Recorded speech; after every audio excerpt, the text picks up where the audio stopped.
आइए हम कुछ पुराने नियम में दूसरा राजा उसके 5 अध्याय से देखना चाहेंगे, जिसमें जिक्र है एलीशा नबी का। ये एलीशा नबी है इस्राएल में, और ये उनका भविष्यवक्ता है इस्राएल का। और यहां पर सीरिया देश और इस्राएल देश अगल बगल में है, और सीरिया और इस्राएल में युद्ध होते रहे हैं, आज भी होते हैं, पहले भी हुए हैं। उस समय किसी युद्ध में उनका सेनापति, जिसका नाम नामान था, सीरिया का सेनापति, बहुत बहादुर और बहुत अच्छा व्यक्ति था। वहां से एक छोटी सी लड़की, इस्राएली लड़की को अपनी पत्नी के लिए दासी बनाकर ले आया था, और वो लड़की इसकी सेवा करती थी, सेनापति की पत्नी की। और सेनापति का नाम नामान था, और बहुत बहादुर था, और सीरिया का राजा उस पर नाज करता था, क्योंकि उसने उसके लिए बहुत युद्ध लड़े थे और बहुत जय पाई थी। परमेश्वर ने उसको बड़ी जय दी थी। लेकिन दुर्भाग्य उसका यह था कि वो कोढ़ी था, उसके शरीर में कोढ़ था नामान के। जब ये छोटी लड़की, जो इस्राएली लड़की थी, यहूदी लड़की थी, जो नामान के घर में उसकी पत्नी की सेवा टहल किया करती थी, उसने उसकी पत्नी से एक दिन कहा, कितना अच्छा होता कि ये मालिक हमारा जो सेनापति है, ये हमारे देश के इस्राएल के भविष्यवक्ता नबी एलीशा के पास गया होता, क्योंकि एलीशा इसको इसके कोढ़ से उसे चंगा कर देता। What evangelist! कितनी बड़ी गवाही उस लड़की ने एक दूसरे देश में दी है। वो अपने देश के नबी को पहचानती थी, वो अपने देश के ईश्वर को जानती थी कि यहोवा परमेश्वर जो इस्राएल का परमेश्वर है, उसका दास, उसका नबी एलीशा, यदि वो प्रार्थना करेगा तो ये सेनापति अपने कोढ़ से छुटकारा पा जाएगा, चंगा हो जाएगा। जब उसने ये बात सुनी तो अपने राजा के पास गया, सीरिया के राजा के पास, और राजा से कहा कि मेरे पास एक यहूदी लड़की है जो मेरी पत्नी की सेवा टहल करती है। उसने ऐसा कहा है कि उसके देश में कोई एक नबी है जो दुआ करेगा और मैं चंगा हो जाऊंगा कोढ़ से। राजा ने कहा, बिल्कुल ठीक है, एकदम जाओ, तुम तैयारी करो, और मैं चिट्ठी लिख देता हूं इस्राएल के राजा को कि वो तुम्हारे लिए ये सब कुछ मदद करेगा। लिखा है, आराम के राजा ने कहा, तू जा, और मैं इस्राएल के राजा के पास एक पत्र लिखता हूं। तब वो 10 किक्कार चांदी, 6000 टुकड़े सोना और 10 जोड़े कपड़े साथ लेकर रवाना हो गया। ये सारी उसने भेंट के लिए ले गया था, सोना, चांदी, कपड़े, सब उस नबी के लिए ले गया था कि मैं जब चंगा हो जाऊंगा तो उस नबी को भेंट दूंगा। ये सब करके गया, और वो इस्राएल के राजा के पास पत्र भी ले गया, और पत्र में लिखा था, जब ये पत्र तुम्हें मिले राजा, तब जानना कि मैंने नामान नामक अपने एक कर्मचारी को तेरे पास इसलिए भेजा है कि तू उसका कोढ़ दूर करे। जब इस्राएल के राजा ने ये पढ़ा तो वो घबरा गया, और उसने कहा, क्या मैं मारने वाला और जलाने वाला परमेश्वर हूं? निश्चय ये पुरुष मेरे पास किसी को इसलिए भेजा है कि मैं उसका कोढ़ दूर करूं। सोच विचार करो, वो मुझसे झगड़े का कारण ढूंढता है। मतलब उस देश के राजा को यह नहीं पता है कि उसके देश में एलीशा नाम का सामर्थी सेवक है, परमेश्वर का नबी भी रहता है। कम से कम उस नबी को याद किया होता। उसने नबी को याद नहीं किया राजा ने। राजा अपने कपड़े फाड़ के और अपने सब सलाहकारों को इकट्ठा कर लिया कि देखो, सीरिया का राजा लगता है हमसे युद्ध करना चाहता है, और इसी कारण इसने अपने सेनापति को जिसे कोढ़ है मेरे पास भेजा है कि मैं उसे चंगा कर दूं। चंगा करने वाला परमेश्वर नहीं हूं। इस्राएल का राजा उसी में अपने आप को खूब कपड़े फाड़ के अपने और बड़ा दुखी है, परेशान है, और उसके सलाहकार भी सब परेशान हैं। मगर किसी ने यह सलाह नहीं दी कि तुम नबी से बातचीत करो। इस्राएल का नबी है, इस्राएल देश में एक नबी है, यानी इलाहाबाद में एक यीशु दरबार है, वहां जाओ, प्रार्थना कराओ, तो तुम्हारी मुसीबतें दूर हो सकती हैं, तुम्हारे रोग चंगे हो सकते हैं, क्योंकि वहां पर प्रभु यीशु मसीह की महिमा प्रकट होती है यीशु दरबार में। हमारे राजा भी नहीं जानते हैं कि इलाहाबाद में यीशु दरबार लगता है। लेकिन बड़े अफसोस की बात है इस राजा के लिए, जो इतना, जिस नबी के बारे में कहा जाता है कि दूना अभिषेक था उसके पास। एलिया नबी का चेला था ये, और एलिया तो बहुत सामर्थी अभिषेक भविष्यवक्ता था। एलिया से तो यह हालत थी कि एक बार एक राजा जो एलिया से नाराज था, एलिया को पकड़वाने के लिए भेज दिया, अपनी 50 सेना को, 50 सिपाहियों को, और उसके साथ उनके अधिकारी को भेजा कि जाओ उसको अरेस्ट करके ले आओ। एलिया जो था वो टापू पे बैठा था, और एलिया के पास वो गया कि हे नबी एलिया, परमेश्वर के दास, राजा ने तुझे बुलाया है, उतर कर आ। एलिया ने कहा, अगर मैं परमेश्वर का दास हूं तो स्वर्ग से आग गिरे, तुम 50 को तुझ सहित भस्म कर दे। उसी घड़ी स्वर्ग से आग गिरी और वो 50 मनुष्य सिपाही जलकर राख हो गए। फिर राजा ने 50 को भेजा, उसने भी ऐसा ही किया। फिर उसने कहा, स्वर्ग से आग गिरे, इन 50 को भस्म कर दे। फिर स्वर्ग से आग गिरी और उन 50 सिपाहियों को भस्म कर दिया। वो एलिया महासामर्थी नबी परमेश्वर का तीसरे बार जो आया समझदार था, वो सीधा गया एलिया के पास। उसने कुछ नहीं कहा, जाके घुटने टेक कर उसके प्रार्थना की, हे परमेश्वर के दास, मुझ पर दया कर। मुझे मालूम है मुझसे पहले 100 लोग भस्म हो चुके हैं, तू मुझ पर और मेरे साथी सिपाहियों पर दया कर, आग मत गिराना।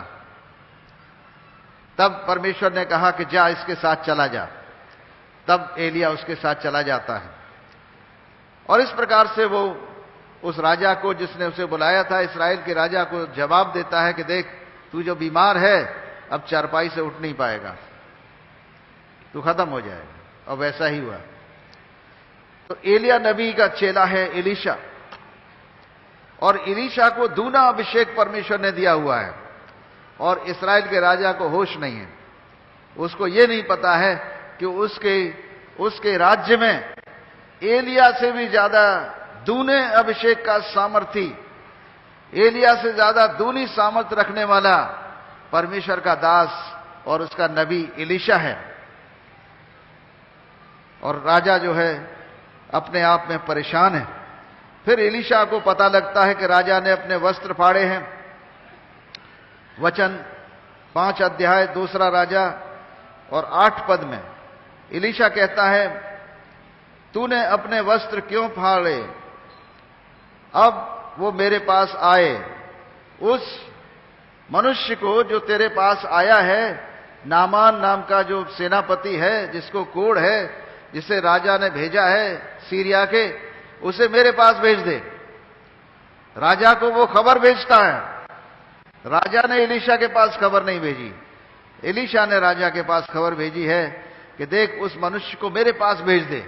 तब वो जान जाएगा कि इज़राइल में कोई भविष्यवक्ता है, इज़राइल देश में कोई भविष्यवक्ता है, परमेश्वर का दास है। यानी उत्तर प्रदेश में यीशु दरबार है, इलाहाबाद में। आमीन। तो इस प्रकार से एलीशा के पास वो आता है, और जब वो एलीशा के दरवाजे पर पहुंचता है घोड़ों और रथों के साथ, एलीशा बाहर निकलकर नहीं जाता है। नबी ने केवल इतनी खबर भेजी कि उस सेनापति से कह दो कि जाए और यरदन नदी में 7 डुबकी लगा ले, और उसका कोढ़ दूर हो जाएगा।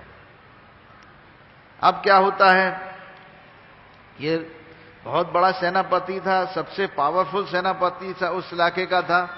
इसने कहा ये नबी बड़ा बदतमीज है, निकल के भी नहीं आया, मुझसे मिलने भी नहीं आया, न उसने मेरे सर पे हाथ रखा, न मेरे लिए प्रार्थना की। और क्या मेरे देश में नदियां नहीं है? मैं अपनी नदियों में जाके डुबकी लगा लूंगा, इसी इस्राएल की यरदन नदी में क्या रखा है जो मैं डुबकी लगाऊं और शुद्ध हो जाऊं। बड़ा नाराज हुआ। उसके साथ कुछ समझदार लोग भी थे, बहुत समझदार थे। उन्होंने कहा कि भाई राजा मालिक, अगर वो भविष्यवक्ता तुझे कोई भारी काम करने की आज्ञा देता, तुझसे कहता कि 2 कुंटल सोना चढ़ाओ, तुझसे अगर कहता कि 1000 लोगों का तू नाश्ता करा, खाना खिला, और कम से कम 10,000 लड्डू चढ़ा, और इस तरह की तुझसे अगर बात कहता वो, तो क्या तू उसे नहीं करता? नबी ने तो नहीं कहा तुझसे कि जाके 10 किलो सोना चढ़ा, 100 किलो चांदी चढ़ा, 1000 लड्डू चढ़ा, कुछ भी नहीं कहा है। तुझसे तो इतनी साधारण बात कही है कि तू जाकर उसकी नदी में जाके 7 डुबकी लगा ले, तो उसे कितना मानना चाहिए। उसके दिमाग में कुछ समझ आई। ये नामान जाता है और यरदन नदी में घुसता है और 7 बार डुबकी लगाता है, और 7वीं बार उसका शरीर बिल्कुल शुद्ध हो जाता है, बच्चे के समान। हालेलुया। उसका कोढ़ पूरे तरीके से जाता रहता है। क्यों? क्योंकि उसने परमेश्वर की दास की आज्ञा मानी। लिखा है 14 पद में, उसने परमेश्वर के भक्त के वचन के अनुसार यरदन को जाकर उसमें 7 डुबकी मारी, और उसका शरीर छोटे लड़के का सा हो गया और वो शुद्ध हो गया। यहां पर एक और घटना हुई है कि ये राजा जब चंगा हो गया, नामान सेनापति, सीरिया के राजा का बलवान सेनापति, खुशी के मारे इसका ठिकाना नहीं था। सोचिए, जो सब कुछ उसके पास था, दौलत थी, सब कुछ था, ताकत थी, पावर थी, सेनापति था, जहां जाता था युद्ध जीतता था, लेकिन अंदर से कोढ़ था। और जब उसका कोढ़ दूर कर दिया एलीशा नबी ने, तो वो एकदम खुशी से दीवाना हो गया और सीधा एलीशा नबी के घर पर पहुंचा। और वहां पर सोना, चांदी, कपड़े सब भेंट करने को तैयार है। 70 किलो सोना और 340 किलो चांदी लेकर गया है, और उसको कह रहा है कि ये आप ले लीजिए। एलीशा क्या कह रहे हैं? एलीशा ने कहा, यहोवा जिसके सम्मुख, परमेश्वर यहोवा जिसके सम्मुख मैं उपस्थित रहता हूं, उसके जीवन की शपथ, मैं कुछ भेंट नहीं लूंगा, मैं तेरा कुछ भी नहीं लूंगा, तू वापस ले जा सब, कुछ भी भेंट नहीं लूंगा। प्रभु यीशु मसीह कभी इस चीज को कहते नहीं थे कि तुम भलाई के लिए पैसा लो। यहोवा जिसके सम्मुख में उपस्थित रहता हूं, उसके जीवन की शपथ में कुछ भेंट न लूंगा। और जब उसने बहुत विवश किया भेंट ग्रहण करने को, तब भी वो इनकार ही करता रहा। तब नामान ने कहा, अच्छा ठीक है, कम से कम अपने दास को अपने इस जमीन, अपने जहां तू रहता है वहां की मिट्टी ले जाने दे। उसने कहा ठीक है, मिट्टी ले जा, कि मैं अपनी मिट्टी ले जाऊंगा, उसकी वेदी बनाऊंगा अपने घर पर, और वहां उसके लिए प्रार्थना तेरे ईश्वर के लिए करूंगा। अब मैं जान गया हूं कि इस्राएल के परमेश्वर के अलावा सारी पृथ्वी पर कोई दूसरा ईश्वर नहीं है, और मैं केवल अब एलीशा के परमेश्वर, इस्राएल के परमेश्वर, यीशु दरबार के परमेश्वर पर ही विश्वास करूंगा, और उसी को भेंट चढ़ाऊंगा और उसी की इबादत करूंगा। ये उसने अपना कन्फेशन किया, ये अपने ईमान का इकरार किया, उसने विश्वास का प्रकटीकरण किया, और तब वो चला जाता है। प्रभु का वचन बिल्कुल साफ साफ बता रहा है। भजन संहिता 37 और 25 में हमने आपको बताया, प्रभु ने कहा, मैंने आज तक जवानी से लेकर, बचपन से लेकर बुढ़ापे तक न तो कभी धर्मी को त्यागा हुआ और न उसके वंश को भीख मांगते देखा है। धर्मी कौन है? धर्मी वो है जिसने प्रभु यीशु मसीह को अपना मुक्तिदाता ग्रहण किया है, विश्वास किया है और उद्धार पा लिया, वो धर्मी हो गया। एलीशा जब मर गया तो उसे कब्र में गाड़ा गया और उसी की कब्र में एक मुर्दा डाल दिया गया, वो उसकी हड्डी से छुल गया और वो जिंदा हो गया। इतना भारी अभिषेक उसके शरीर पर था एलीशा के ऊपर। और ये एलीशा नबी जब उस देश में है, उसके बारे में वहां का राजा नहीं जानता। कितना दुर्भाग्य है, कितने दुख की बात है कि राजा परमेश्वर के नबी को नहीं पहचानता, राजा परमेश्वर के दरबार को नहीं पहचानता कि इलाहाबाद में यीशु दरबार लगा है। इलाहाबाद में लगा है जब से यीशु दरबार, दुष्ट का हुआ देखो जीना दुश्वार। इलाहाबाद में लगा जब से यीशु दरबार, दुष्ट का हुआ देखो जीना दुश्वार। रोगी बीमार आते पाते चंगाई, रोगी बीमार आते पाते चंगाई। पाकर के चैन दिल में करते बड़ाई, पाकर के चैन देखो करते बड़ाई। इलाहाबाद में लगा जब से यीशु दरबार, दुष्ट का हुआ देखो जीना दुश्वार। हो इलाहाबाद में लगा जब से यीशु दरबार, दुष्ट का हुआ देखो जीना दुश्वार। हम प्रार्थना करेंगे इस घड़ी बीमारों के लिए, अंधों के लिए, बहरों के लिए, गूंगों के लिए, जिनके कान से सुनाई नहीं देता है, आंख से दिखाई नहीं देता है, वो अपनी आंखों पर हाथ रखें, अपने कानों पर हाथ रखें। ब्लड प्रेशर है, डायबिटीज है, शुगर की बीमारी, हृदय रोग है, एक हाथ सीने पर रखें, दूसरा ऊपर उठाएं। आप जहां भी हैं उसी स्थान पर खड़े रहेंगे। यीशु ने कहा, मैंने तुम्हें सांपों और बिच्छुओं को रौंदने का और शत्रु की सारी सामर्थ पर अधिकार दिया है, किसी वस्तु से तुम्हारी हानि न होगी। प्रभु यीशु ने अपने चेलों से कहा, जाओ परमेश्वर के राज्य का सुसमाचार का प्रचार करो, दुष्ट आत्माओं को निकालो, अंधों की आंखें खोलो, बहरों के कान खोलो, गूंगों की जुबान खोलो, लगड़ों को चलाओ, बीमारों को चंगा करो, मुर्दों को जिंदा करो। मुफ्त में मिला है, मुफ्त में दो। यीशु नासरी के नाम से हर एक दुष्ट आत्माओं पर, बीमारी और रोगी दुष्ट आत्माओं पर अधिकार लेते हैं हम और हुक्म देते हैं, यीशु के नाम से बीमार रोगियों को छोड़ दें, इसी घड़ी निकल जाएं और दोबारा कभी इनमें प्रवेश न करें। अंधी आंखों को खुलने के लिए बोलता हूं, बहरे कान खुल जाए यीशु के नाम से, गूंगी जुबान खुल जाए यीशु नासरी के नाम से। वचन कहता है, जो कुछ हम पृथ्वी पर खोलेंगे स्वर्ग पर खोल दिया जाएगा। मत्ती 18:18 में यीशु मसीह नासरी के नाम से हम अंधी आंखों को खोलते, यीशु नासरी के नाम से रोशनी आ जाए, ब्लड प्रेशर, डायबिटीज जड़ से निकल जाए यीशु के नाम से। कैंसर के रोग को हम श्रापित करते हैं यीशु मसीह नासरी के नाम से, कैंसर को श्रापित करते हैं यीशु के नाम से, निकल जाए। हर एक ट्यूमर, रसोली और गांठ जहां भी है, सीने पे हाथ रख लेना। गांठ है, पथरी है, रसौली है, प्रभु यीशु के नाम से हम आज्ञा देते हैं। जैसे पहाड़ को हुक्म देते हैं कि उखड़कर समुद्र में जा गिर, हम गांठ और रसौली को खुलने के लिए बोलते, टूटने के लिए बोलते, तुम्हारे शरीर से निकलने के लिए बोलते हैं। यीशु के नाम से जड़ से निकल जाएं। हर प्रकार के रोग और बीमारी जिनके हम नाम भी नहीं ले रहे हैं, अस्थमा है, पार्किंसन डिजीज है, यीशु नाम से तुम चंगे होते हो।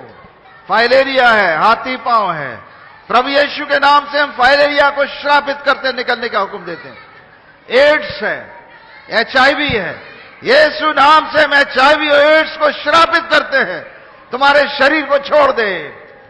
यीशु मसीह नासरी के नाम से सारी रोगी स्पिरिट्स को हुक्म देता हूं, निकल जाएं। हार्ट डिजीज है, हृदय रोग है, यीशु नाम से हृदय रोग चंगा हो, ब्लड प्रेशर चंगा हो जाए, डायबिटीज चंगे हो आप। और जो लोग टीवी से देख रहे हैं, हम उनके लिए यीशु के नाम से बोलते हैं, इसी घड़ी चंगे हों। धन्यवाद यीशु। जोरदार ताली बजा के प्रभु का धन्यवाद करेंगे। और अभी तुरंत चंगाई मिली है आपको। हमने देखा है कि आपकी आंखों में रोशनी आई है, बहरे कान खुले हैं, गूंगी जुबान बोलनी है, हड्डी हड्डी जोड़ जोड़ से पीड़ा और आर्थराइटिस का रोग आपके शरीर से निकल रहा है। आर्थराइटिस खत्म हो रही है। प्रभु यीशु समाप्त कर रहे हैं। अपने स्थानों पर बैठ जाएं और अपने आप को जांच लीजिए। हाथ पैर चला के देखो, हाथ नहीं उठता था, हाथ उठ रहा है ऊपर। जिनके हाथ नहीं उठते थे यीशु ने हाथ खोल दिए, आपके जोड़ खुल गए। प्रार्थना करते हैं तेल पानी और कपड़े पर परमेश्वर की सामर्थ्य उतर जाए। जहां कहीं तेल और पानी इस्तेमाल किया जाए, तेल कपड़ा, प्रभु यीशु मसीह का महासामर्थ्य इस पर उतरे। आप